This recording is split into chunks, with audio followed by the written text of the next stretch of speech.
नमस्कार दोस्तों, मैं हूं ऋषभ कुमार और आप सभी का स्वागत है मेरे चैनल ऋषभ स्पीक्स पर। दोस्तों, आज की इस वीडियो में हम बात करेंगे टाइम डायलेशन के कॉन्सेप्ट के बारे में और साथ ही जानेंगे इससे जुड़ी दो पौराणिक कथाओं के बारे में। तो ज्यादा समय बर्बाद ना करते हुए शुरू करते हैं। टाइम डायलेशन का मतलब है टाइम का स्लो हो जाना। टाइम हर जगह एक जैसा नहीं रहता। भारी चीजें जैसे कि प्लैनेट्स अपने आसपास एक ग्रेविटेशनल फील्ड बनाते हैं जिससे उनके आसपास का टाइम स्लो हो जाता है। जो प्लैनेट जितना बड़ा होगा वहां टाइम उतना ही धीरे बीतेगा। दोस्तों, आप सभी ने टाइम डायलेशन के कॉन्सेप्ट से रिलेटेड कुछ मूवीज देखी होंगी, लेकिन क्या आपको पता है इस कॉन्सेप्ट का मेंशन हमें हमारे पौराणिक ग्रंथों में भी मिलता है। तो चलिए जानते हैं ऐसी ही दो कथाओं के बारे में। तो दोस्तों, पहली कहानी है राजा काकुदमी और उनकी बेटी रेवती की। राजा काकुदमी कुश स्थली के राजा थे। राजा काकुदमी कुश स्थली के राजा थे। उनकी बेटी रेवती बहुत ही सुंदर और गुणवान थी।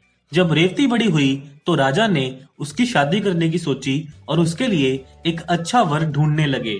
लेकिन रेवती इतनी गुणवान थी कि राजा को उसके लायक वर नहीं मिल पा रहा था। तब राजा ने ब्रह्मा जी से सलाह लेने की सोची और अपनी बेटी के साथ ब्रह्मलोक पहुंचे। ब्रह्मलोक में एक संगीत प्रस्तुति चल रही थी। राजा काकुदमी ने प्रस्तुति खत्म होने का इंतजार किया और उसके बाद ब्रह्मा जी के समक्ष अपनी बात रखी और उनको उन राजाओं की सूची भी दिखाई जिन्हें उन्होंने अपनी बेटी के लिए पसंद किया था। ये सूची देखकर ब्रह्मा जी हंसने लगे और कहने लगे कि जिन राजाओं की वे बात करते हैं उन सबकी मृत्यु हो चुकी है। ये सुनकर राजा काकुदमी बहुत हैरान हुए। तब ब्रह्मा जी ने उन्हें बताया कि पृथ्वी पर समय की गति ब्रह्मलोक की तुलना में बहुत तेज होती है। जितना समय उन्होंने ब्रह्मलोक में बिताया है उतने समय में पृथ्वी पर 27 चतुर्युग बीत चुके हैं और उनके संबंधी, संपत्ति और साम्राज्य भी नष्ट हो चुके हैं। ये सुनकर राजा काकुदमी काफी निराश हो गए। तब ब्रह्मा जी ने उन्हें बताया कि इस समय पृथ्वी पर भगवान विष्णु शेषनाग के साथ श्री कृष्ण और बलराम के रूप में अवतार ले चुके हैं और रेवती के लिए बलराम जी उचित वर हैं। इसीलिए वह जल्दी से पृथ्वी पर जाकर बलराम जी के सामने रेवती के विवाह का प्रस्ताव रखें।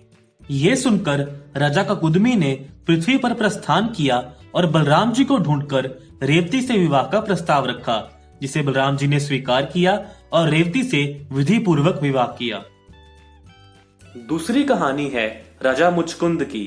राजा मुचकुंद इक्ष्वाकु वंश के राजा थे। राजा मुचकुंद इक्ष्वाकु वंश के राजा थे। एक बार देवताओं और असुरों के बीच युद्ध हुआ जिसमें देवता कमजोर पड़ने लगे। तब सभी देवता राजा मुचकुंद के पास गए और उनसे अनुरोध किया कि वह युद्ध में देवताओं की सहायता करें, क्योंकि देवताओं के पास कोई कुशल सेनाध्यक्ष नहीं था।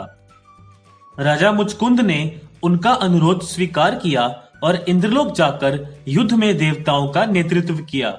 युद्ध समाप्त होने में 1 वर्ष लग गया। जब युद्ध समाप्त होने पर राजा मुचकुंद ने इंद्र से कहा कि वो वापस अपने राज्य और परिवार के पास जाना चाहते हैं, तो इंद्र ने उनसे कहा कि उनके परिवार में से कोई भी अब जीवित नहीं है। इस पर राजा मुचकुंद काफी हैरान हुए। तब इंद्र ने राजा मुचकुंद को बताया कि पृथ्वी और इंद्रलोक में समय की गति अलग अलग होती है। जितना समय राजा मुचकुंद इंद्रलोक में रहे हैं उतने समय में पृथ्वी पर 1 युग बीत चुका है और उनका परिवार और साम्राज्य नष्ट हो चुके हैं। ये जानकर राजा मुचकुंद बहुत दुखी हुए। तब देवराज इंद्र और अन्य देवताओं ने राजा मुचकुंद को मोक्ष के अलावा कोई भी वरदान मांगने को कहा। राजा मुचकुंद लगातार युद्ध करने के कारण बहुत थक गए थे, इसीलिए उन्होंने ज्यादा देर तक सोने का वरदान मांगा। देवताओं ने उन्हें वरदान दिया कि वो धरती पर जाकर कोई स्थान चुन लें और वहां पर जितनी देर चाहें सो सकते हैं और जो कोई भी उनकी नींद को भंग करेगा वो वहीं जलकर भस्म हो जाएगा।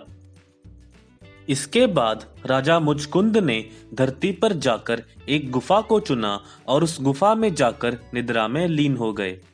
तो दोस्तों, आज की इस वीडियो में हमने जाना टाइम डायलेशन के कॉन्सेप्ट के बारे में और साथ ही हमने ये भी जाना कि इस कॉन्सेप्ट का वर्णन हमारे पौराणिक ग्रंथों में भी मिलता है। अगर आपको ये वीडियो पसंद आई हो तो वीडियो को लाइक कर दीजिए और चैनल को अभी सब्सक्राइब कर दीजिए ताकि आप मेरी कोई वीडियो मिस ना करें। हम फिर मिलेंगे इसी तरह की एक और वीडियो के साथ।